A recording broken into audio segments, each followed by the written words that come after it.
Ils étaient 6 représentants du personnel ce matin à assister à cette réunion.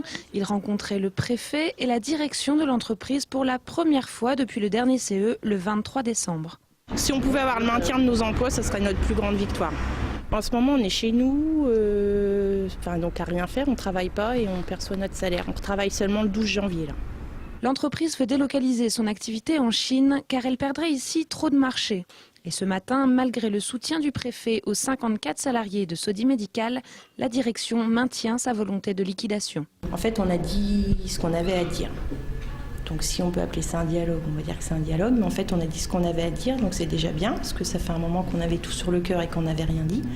Donc là, c'est fait. Mais l'affaire ne s'arrête pas là. L'avocat des salariés veut engager une procédure en correctionnel pour délit d'entrave et suspendre la liquidation. Le comportement de cette société est frauduleux, c'est l'abus du droit et effectivement une société quand elle ne peut plus faire face à ses charges, c'est une cessation de paiement, sauf que là on appartient à un groupe qui a décidé depuis longtemps de fermer le robinet de sa filiale française pour délocaliser son activité et les emplois en Chine populaire. Donc tout ça, et ça va monter, mais très mal monter en même temps, et donc c'est un abus du droit, on n'arrive pas à faire une procédure de licenciement, donc on passe par la casse tribunal de commerce pour simplifier les procédures.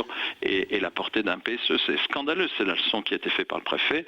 Bon, le préfet et l'État ne peuvent pas agir, bien sûr, mais on va agir à sa place, c'est pas de problème. Et puis quand le groupe en aura marre de payer des gens à rien faire, ils vont redonner le travail qui est parti en Chine, on va le relocaliser à Plancy-l'Abbaye. Sodi Médical était mis en liquidation il y a quelques mois sans que ses salariés aient été prévenus.